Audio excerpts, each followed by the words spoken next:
Pancasila itu bukan cuma lambang negara, tapi jadi pedoman hidup kita, jadi arah langkah, dan jadi jiwa bangsa Indonesia.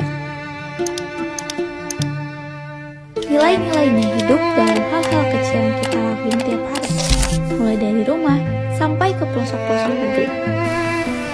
Dan ini kisahku. Assalamualaikum warahmatullahi wabarakatuh. Halo semua, Pancasila bukan sekedar dasar negara. Ia adalah panduan hidup kita dalam bangsa Indonesia. Dari Sabang sampai Merauke, dari Pulau Nianga sampai Pulau Rojo. Penerapan sila Pancasila yang pertama yaitu ketuhanan yang Maha Esa dapat dilakukan dalam kehidupan sehari-hari seperti membaca Al-Quran atau juga yang dapat dilakukan oleh setiap muslim. Halo teman-teman semua, ini sekarang aku mau ngasih contoh penerapan sila kedua dalam kehidupan di sekolah. Misalnya nih, kita bikin kelompok belajar bareng. Nah, teman yang sudah mengerti tentang materi bisa memberi bantuan penjelasan ke teman yang belum mengerti. Contohnya,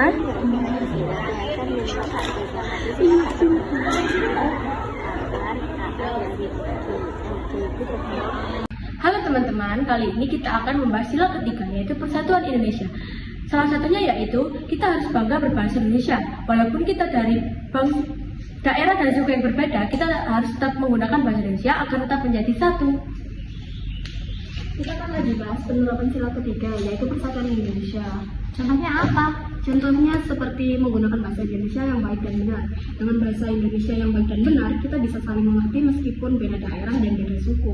Betul banget, kita harus membiasakan memakai bahasa Indonesia yang baik dan benar di sekolah. Sila keempat Pancasila yaitu kerakyatan yang dipimpin oleh hikmat kebijaksanaan dalam permusyawaratan perwakilan. Berarti semua keputusan kita buat bersama. Kita mendengar pendapat, menimbang saran, dan memilih yang terbaik untuk semua orang, bukan hanya untuk beberapa orang saja. Teman-teman, siapa yang mau jadi ketua kelompok? Aku sungai saja, karena dia rajin dan bisa memimpin. Aku setuju juga. Benar. Boleh sepakat, kamu bisa jadi ketua kelompok. Asal kalian tetap bersama. Berarti sepakat ya, ada yang jadi. Sepakat. Halo teman-teman, kali ini aku mau menjelaskan tentang sila kelima Pancasila, yaitu keadilan sosial bagi seluruh rakyat Indonesia. Guys, kalian lihat ya soal ini. Gimana sih cara mengilas permukaan tubuh? Rumus permukaan tubuh sama dengan 6 kali sisi kuadrat, kalau sisinya 4, hasilnya 96 cm kuadrat. Itu berarti sebenarnya habis, jadi nggak bisa nulis jawabannya ini. Ini pakai penyampaian kali. Oke, terima kasih temanku. Kalau begini tugasnya susah pun jadi lebih gampang. And you a bouquet, saying it's a mistake. Drink my troubles away, one more glass of champagne, and you know.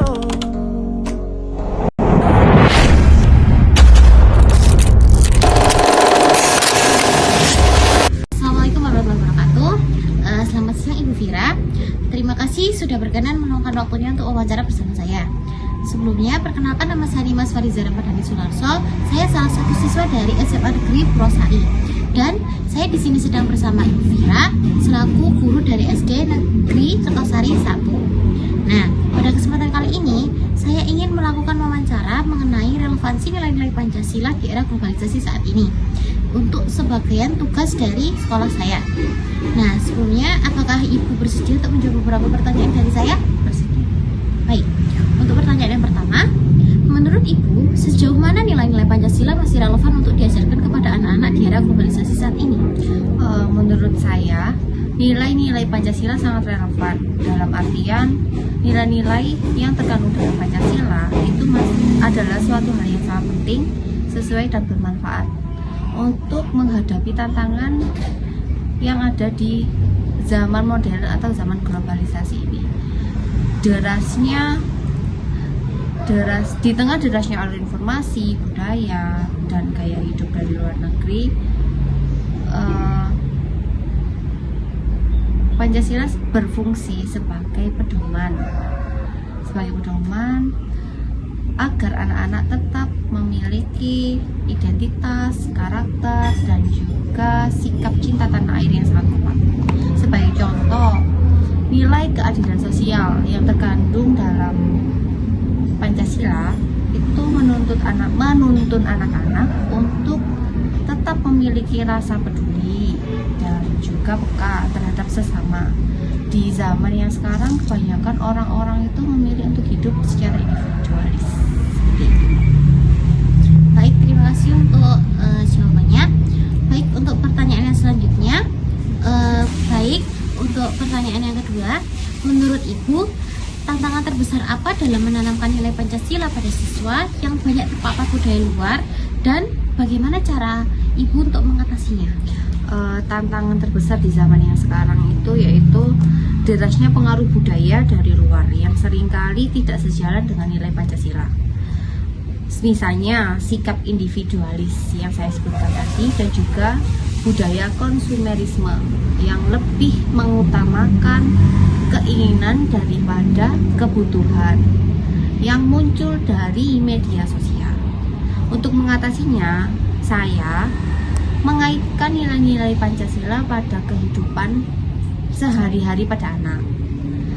Sebagai contohnya, untuk menjaga ikut serta dalam menjaga persatuan bangsa dengan bangga memakai produk lokal Indonesia. Contohnya bangga memakai batik dan memperkenalkan budaya-budaya yang ada di Indonesia seperti tari tradisional seperti itu.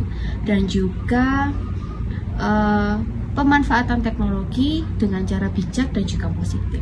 Baik, terima kasih untuk waktu dan jawabannya. Cukup sekian dari saya. Saya mohon pamit. Wassalamualaikum warahmatullahi wabarakatuh.